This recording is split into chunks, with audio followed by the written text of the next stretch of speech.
We are back and there's a lot of excitement. You cannot eat these on me. Farm life, there's hard things. Speaking of hard things, we went over to count them and there were only 10 ducks. We have 13 ducks. I wasn't prepared for feeling so guilty. I feel so bad. Good morning. I got a very surprising call this morning. Well, it wasn't surprising because I knew for the last couple days it was coming.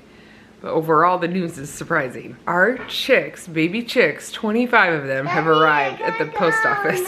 We are going to pick them up right now. So the surprising thing is when I ordered them months ago, I was told June, even late June is when they would come. This is not late June at all. This is still early May. We weren't expecting them right now, and that is an issue because our coop, the side for the chickens, or the side I wanted to use for the baby chicks, is not done yet. So our friend Nathan, when I found out a couple days ago that they were shipping, our friend Nathan, who's working on the coop, he came over and he worked on it yesterday. He got rained out. Today he's coming back to hopefully finish the one side that they need. And bigger news than that is I am taking the kids to Florida for 2 weeks in like 5 days. I did not expect to have baby chicks left at home. Solo's staying home with Belle. They're both working a lot.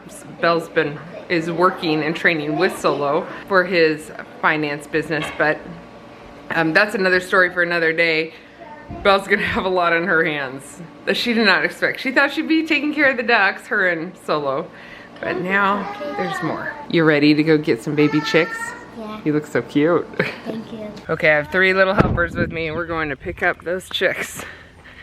I have some sad news too for you. Okay, I'm peeking in at them, but it looks like a couple are dead. Oh, that is a couple. Super sad. Well, we knew that might happen on shipping, so we'll see. I have 3 helpers. Hope carried them.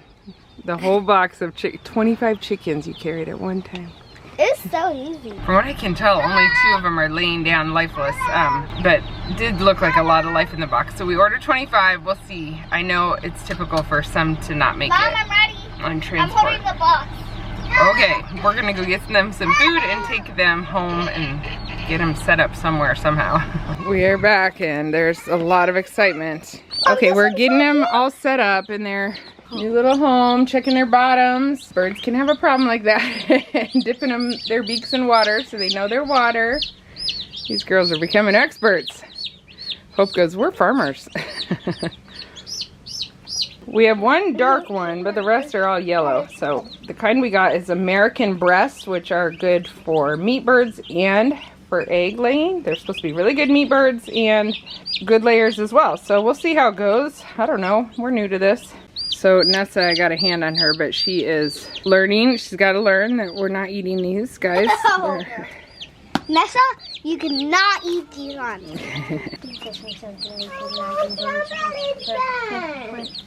25. Oh, and we ordered 25, so they sent 2 extra. I'm counting 24, but that's probably about right. They usually send, I think, 1 extra with a big group. Anyway, our hope is that these chicks reproduce themselves, like, I mean, when they become hens and roosters. It's a straight run that we ordered, so we don't know how many hens or how many roosters, but we want them to be a reproducing flock since they're dual purpose. So we'll see how that goes. 2 of the chicks were dead, and that is typical, I believe, from everything I've seen. It's like, that's why they put extra ones in, because sometimes they just don't make that trip. They ship them very soon after they hatch. And it just happens. So they looked really trampled and beat up, and on further inspection, I realized one of them was not totally, so I had to do something I never, ever could see myself doing to a tiny baby, but oh, it was definitely not gonna make it. So the farm life, there's hard things. Speaking of hard things, I gotta tell you a story. Look at our ducks, aren't they big? They're so big. They're running from me. In the morning they run from me, at night they chase me down. So, not sure. That's when I feed them, is at night. Hi guys. I could watch them all day. I love how they waddle. I'm gonna leave them here. But we had been taking them to the water. We have a 4-acre, I think, pond.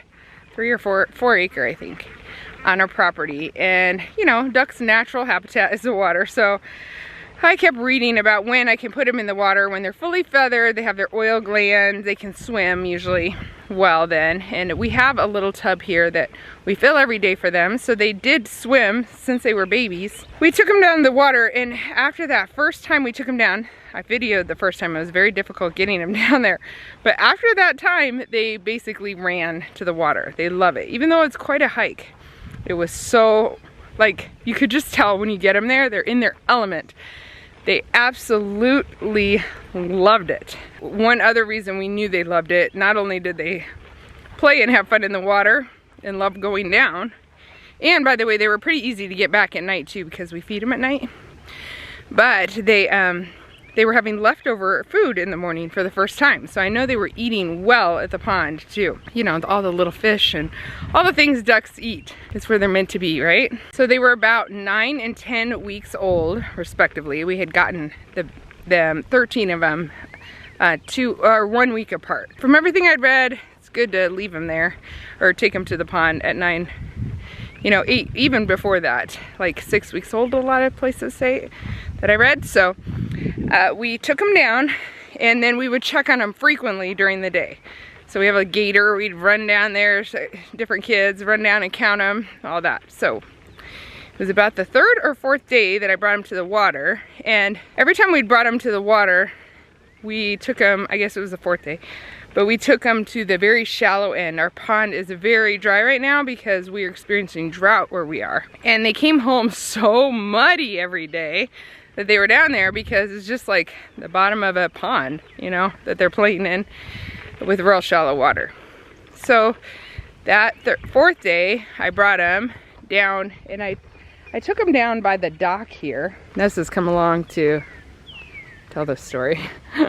So that's where they were going every day, where it's very shallow, but I took them just kind of toward this dock because I thought it'd be fun to watch them more at these chairs that we have, and they would get less muddy. And I took them right to the water's edge, and they wouldn't go in. We also, by the way, might be relevant to the story, is we have big geese here, and they're wild geese, but they had a nest in there that we had found. We stayed far away from it, and they were on the water that day. They were on the water every day.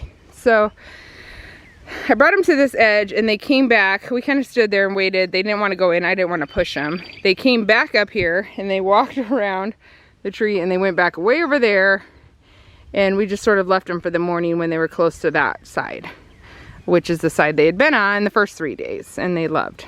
So I thought, okay, well, they know they're not ready to be out here yet. So isn't it beautiful out here? I just love being out here. But my babysitter's here today too. That's why I'm here, down here alone. She is here because I have a bunch of computer work to do today. It's my 1 day a week that I try to jam it all in. And I have a lot today because we're leaving soon.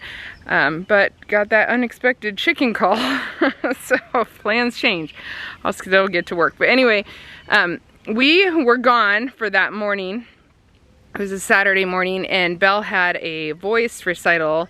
She was singing in front of judges, and so Solo and I and some of the kids, Belle and Tori and Noelle and I, went to that. It was just a small, we couldn't all really go, but it was just a small place for us to come and just sit and listen to them. So some of the kids were left here, but they were busy watching the little ones, and they had a lot going on. So we were gone totally about 4 hours with the whole thing and a couple errands we had to run. Or at least it was about 4 hours between the time I had left him here at 7:30 in the morning till we came back. I usually bring him down, by the way, at 9, but that morning I had just decided to bring him early, and it was real foggy and all that. So that might be relevant too. When we came down, we found the ducks. It's like 10 feet deep over there on that side, or at least it was when the pond was, when it was full. But we found them way on the other side. So, oh, you hear the fish jumping. So we went over to count them, and there were only 10 ducks. We have 13 ducks. So right away we started looking everywhere. They always stick together though, so I knew we probably have lost ducks. They go everywhere together. They don't really separate, but we searched all the woods around us. We have 3 areas of woods around this pond. We all searched everywhere. We searched for hours, really. We looked for duck feathers or any trace of them being taken by something. We definitely have predators here. Even on the way home from getting the chicks, we saw on the side of the road a mama fox and her babies. So we have foxes for sure. I mean, I know we hear coyotes every evening. We have predators. We haven't really seen much during the day. We have hawks, but our ducks were big. And then after, so we decided to take them home right away. We didn't want to leave them here. If a predator got them, we thought that maybe that predator would have a taste for duck, obviously 3 of them, and come back and get more. So we didn't want to leave them.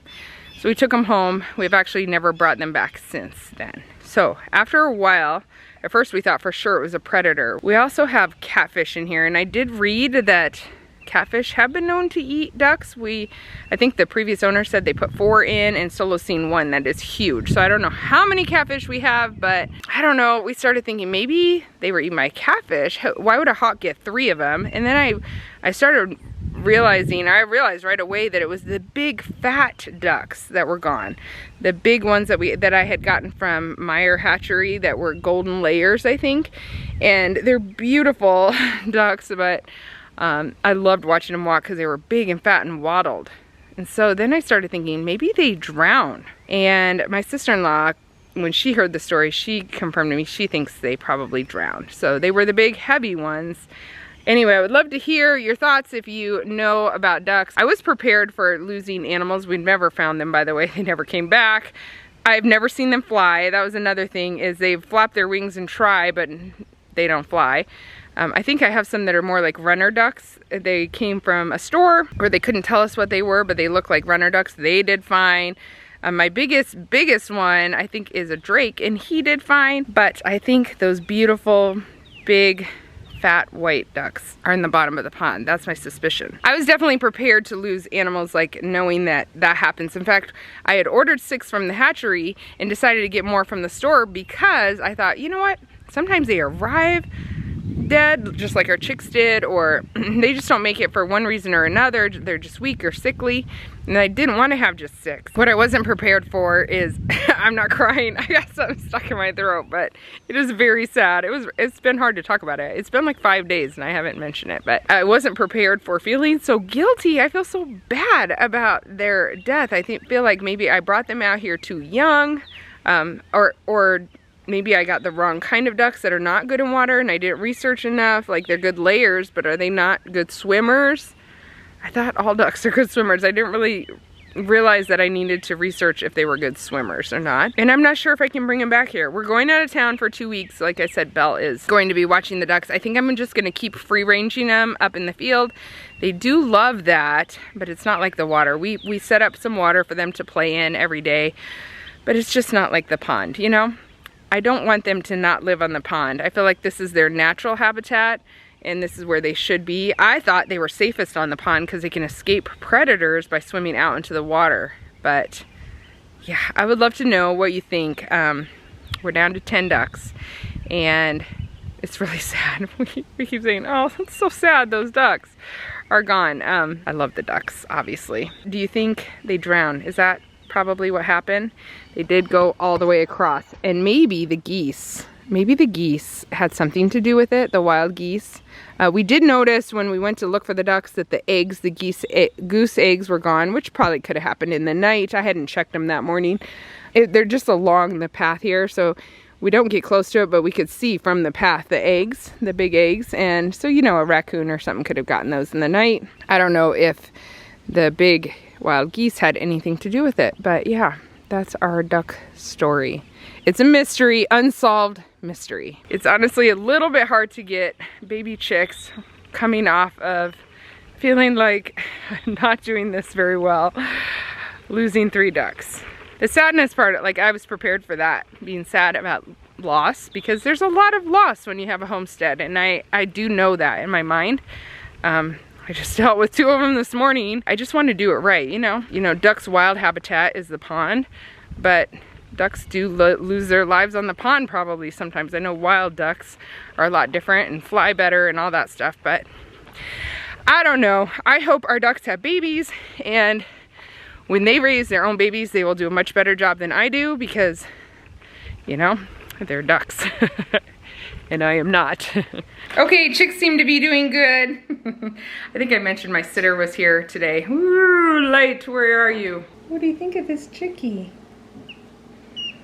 You like her? She's nice. Or he. You want to pet it? No. Not yet. Just woke up.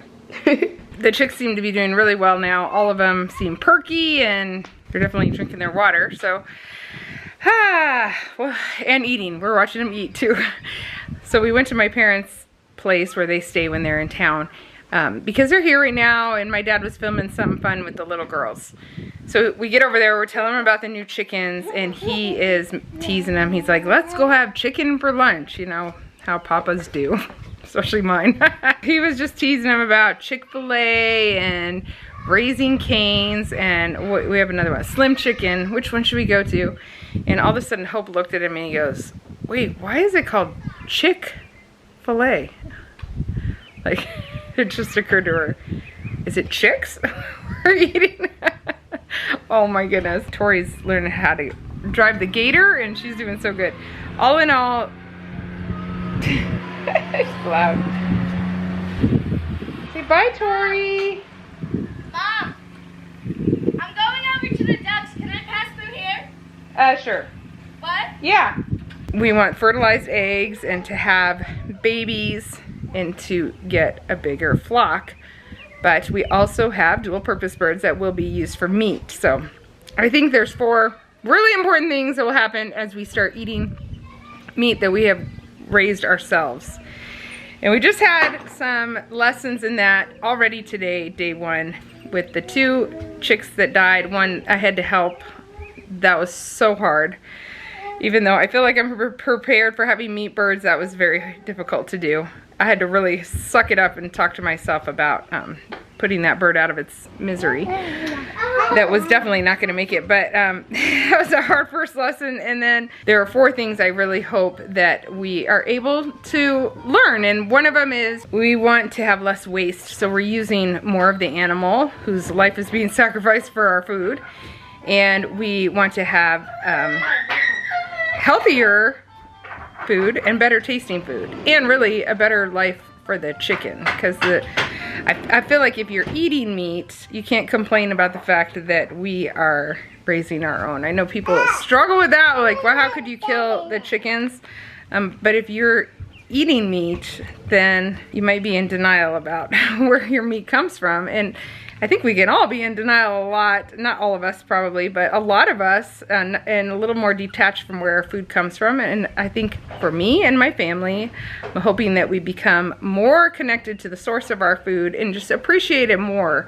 And also we'll have really better quality food, better tasting food, you know, all that kind of stuff. So definitely some hard lessons ahead in that. They started today, I would say, some eye-opening things. And the kids know that we plan to also eat chickens that we raise. It's interesting watching the kids process it because we didn't grow up on farms. We're not farm people. We're just learning this homesteading thing ourselves, and it's good and hard all at the same time. So we've had lots of ups and lots of downs this last few days with the ducks and the chickens. This little girl, she's doing better. She realized that those chickens are important. They're not just wind-up toys that we're supposed to chase. Keep your hands on the wheel. Oh boy. When Emily was helping me this morning, my babysitter, she was looking up how to put birds out of their misery, tiny new birds. And then she looked at me, she's like, aren't any of the boys here to help you? No. Happened to be a day that my husband and all the boys were gone. Of course. I think it's on purpose. It's good for me. It's upset. Except Seth. He was 0 help. He's 3. Right? 0 help. Guys, thanks for watching today. We'll keep you updated on our homesteading journey. This is a real homesteading kind of video. Bye.